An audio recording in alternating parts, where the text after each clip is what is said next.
नमस्कार। Sunday special के इस स्पेशल एपिसोड में आपका स्वागत है। ये जो मुद्दा है इस पर अब से नहीं, पिछले कई सालों से बहस हो रही है। अभी फिलहाल इस पर बहस इसलिए शुरू हो गई क्योंकि खाड़ी में एक संकट पैदा हुआ। क्रूड ऑयल जो बाहर से कच्चा तेल आयात किया जाता है उसे लेकर कर बहुत मुश्किलों का सामना करना पड़ा सारी दुनिया को, और अभी भी क्राइसिस चल ही रहा है। ईरान, अमेरिका, इजराइल के बीच में जो लड़ाई हुई है उस सारे घटनाक्रम ने एक बार फिर से एक नई बहस को जन्म दे दिया है। और यह बहस है भारत में पेट्रोल में 20% इथेनॉल मिलाने की, E20। इस नीति को लेकर इस समय पूरे देश में और आर्थिक मुद्दों पर सभी जगह पर बहस छिड़ी हुई है। और इस नीति के सबसे बड़े समर्थक केंद्रीय मंत्री नितिन गडकरी हैं, जिन्होंने बहुत कड़े शब्दों में यह आरोप लगाया है कि एक बहुत ही ताकतवर इंपोर्ट लॉबी या पेट्रोल आयातकों का समूह उनके और सरकार के खिलाफ साजिश रच रहा है। गडकरी का कहना है कि भारत कच्चे तेल को बाहर से मंगाने पर लगभग 22 लाख करोड़ रुपए खर्च करता था, लेकिन इथेनॉल मिलाने की वजह से अब तक 1.9 लाख करोड़ रुपए की विदेशी मुद्रा बच चुकी है। जब इतने बड़े स्तर पर बाहर से तेल आना कम होता है तो विदेशी तेल कंपनियों और आयातकों के बड़े मुनाफे को सीधी चोट पहुंचती है। गडकरी का मानना है कि यही लोग घबराकर उनके खिलाफ पैसे देकर झूठी खबरें छपवा रहे हैं और सोशल मीडिया पर E20 पेट्रोल को लेकर भ्रम फैला रहे हैं। उन्होंने लोगों को खुली चुनौती दी कि अगर E20 पेट्रोल से देश में किसी एक भी कार का नुकसान हुआ है तो उसका नाम बताइए। सरकार का सीधा सा लक्ष्य किसानों को सिर्फ अनाज उगाने वाला नहीं बल्कि ऊर्जा पैदा करने वाला बनाना है, ताकि पैसा गांव के लोगों तक पहुंचे। गडकरी ने अपने इरादे साफ करते हुए यह भी बताया कि वह खुद जिस कार में चलते हैं वह 100% इथेनॉल से चलती है। उनका कहना है कि उन्होंने कभी किसी ठेकेदार से एक पैसा नहीं लिया, इसलिए वे किसी से नहीं डरते और आलोचनाओं के बावजूद अपना काम करते रहेंगे। इस इथेनॉल प्रोग्राम को सीधे तौर पर प्रधानमंत्री नरेंद्र मोदी का पूरा समर्थन मिला हुआ है।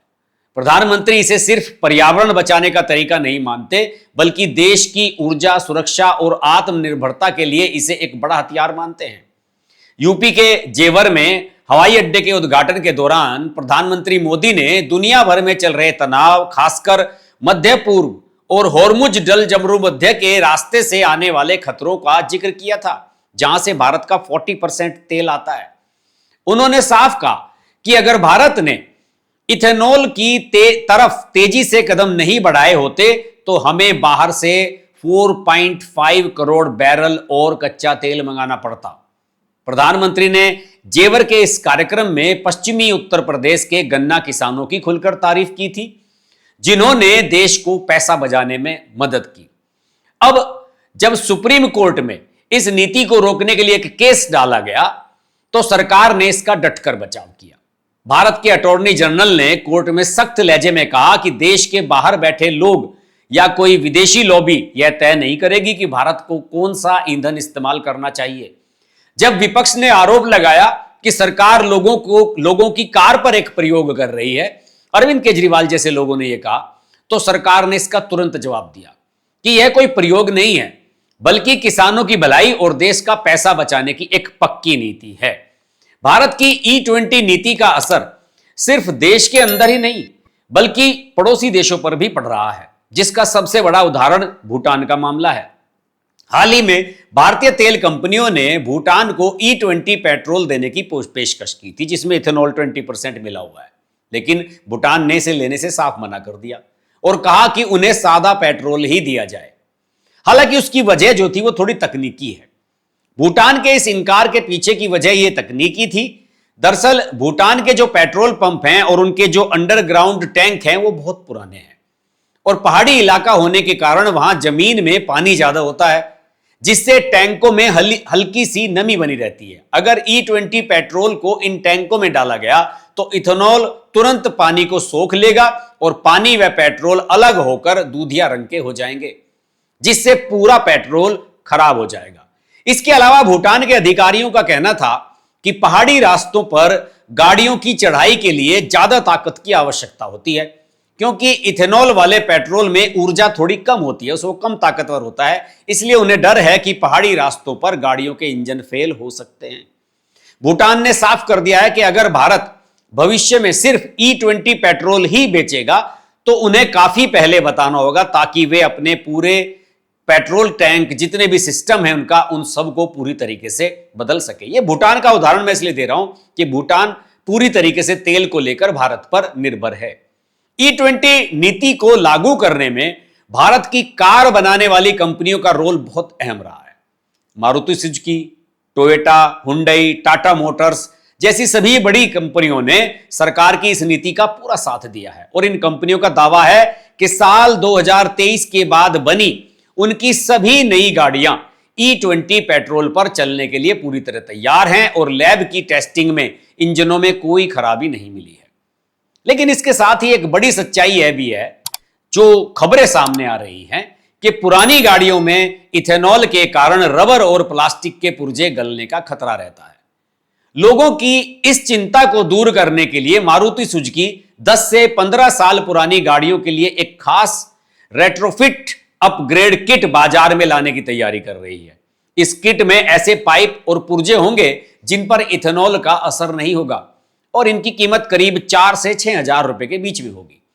कार कंपनियों द्वारा इस तरह की किट बाजार में लाना कहीं ना कहीं इस बात का सबूत है कि लैब के नतीजे चाहे जो भी हों, असली सड़कों पर चलने वाली पुरानी गाड़ियों के इंजनों पर E20 पेट्रोल का बुरा असर पड़ता है, और उन्हें बचाने के लिए नए कलपुर्जे लगाने की आवश्यकता पड़ रही है।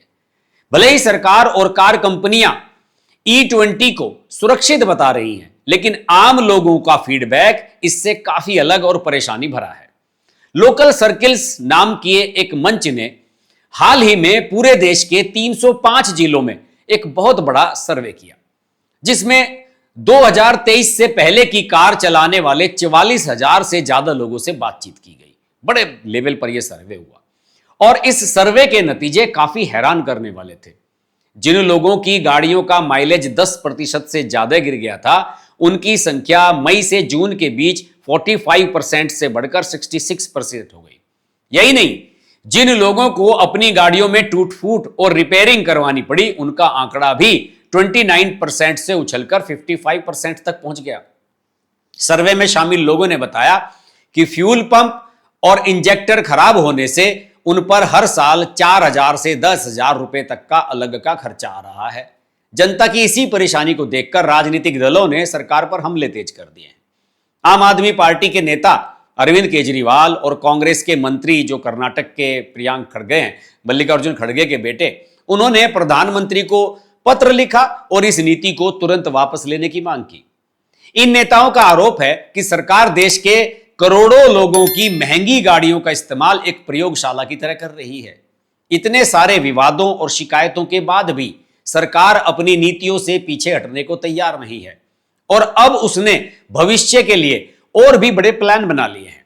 पेट्रोल के बाद अब सरकार का अगला निशाना डीजल है, जो भारत में सबसे ज्यादा इस्तेमाल होता है, और सबसे ज्यादा कमर्शियल व्हीकल्स का फ्यूल उसी से चलता है। ट्रकों में, बसों में, ज्यादातर बड़े वाहनों में डीजल ही चलता है।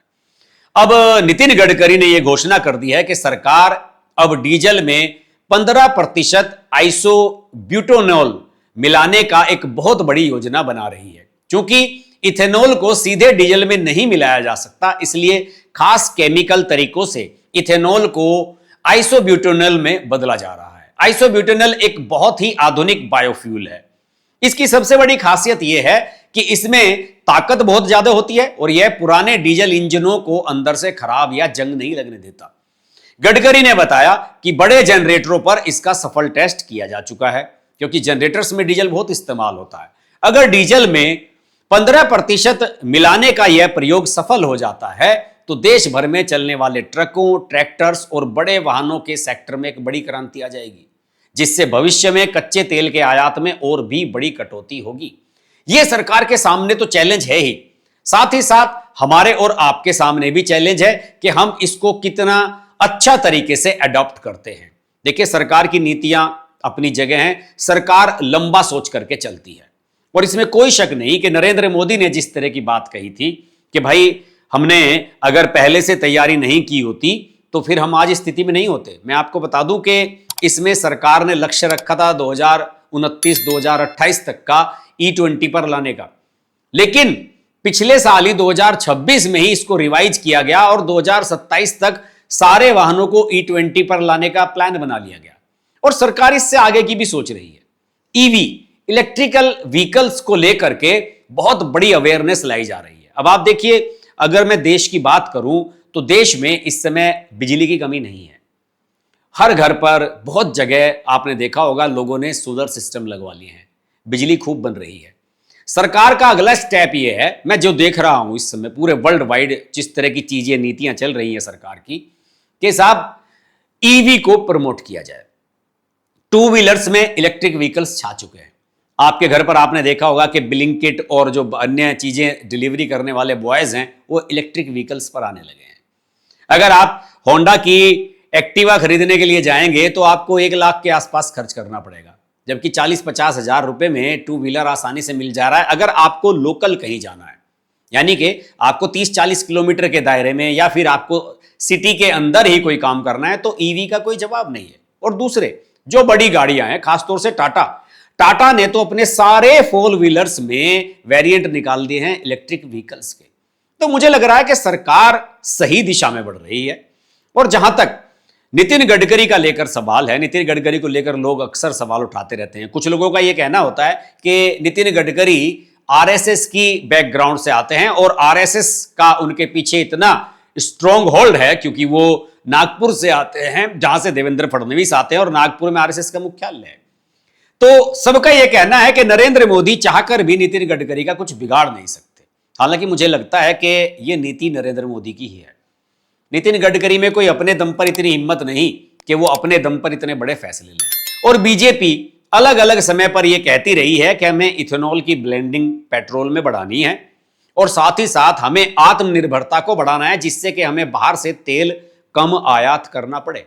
और इसमें कोई शक नहीं है कि इथेनॉल अलग अलग जगह से निकल रहा है, गन्ने से भी बनता है, चावल से भी, जितने भी किसानों के प्रोडक्ट्स हैं उन सब के बाई प्रोडक्ट्स के रूप में इथेनॉल बन रहा है। तो इससे फायदा क्या हो रहा है?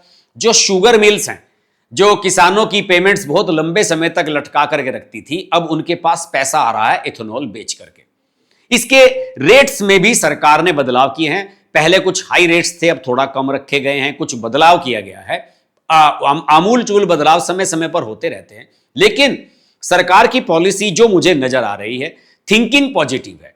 हो सकता है कि वाहनों में एवरेज कम आ रहा हो, ये सब चीजें हो सकती हैं, थोड़ी सी व्यवहारिकता कम हो सकती है, लेकिन मुझे लग रहा है कि लॉन्ग टर्म में इथेनॉल की ब्लेंडिंग, और सबसे बड़ा मेरा तो मानना है कि अगर आप भी कोई वाहन लेने वाले हैं तो इलेक्ट्रिकल व्हीकल लीजिए। भले ही आपको लंबे सफर पर जाना है, कहीं भी जाना है, लेकिन इलेक्ट्रिकल व्हीकल की तरफ फोकस कीजिए। आने वाला समय उसी का ही है। ये पेट्रोल डीजल मुझे लगता है सब आने वाले समय में 10-5 साल में बंद होने की तरफ ही बढ़ने वाले हैं। आज के वीडियो में इतना ही। वीडियो अच्छा लगे तो लाइक करें, शेयर करें और चैनल को अगर सब्सक्राइब नहीं किया है तो सब्सक्राइब अवश्य करें। नमस्कार। अगर आपको हमारी वीडियो पसंद आई तो वीडियो को लाइक करें, चैनल को सब्सक्राइब करें और नोटिफिकेशंस के लिए बेल आइकन को प्रेस करें।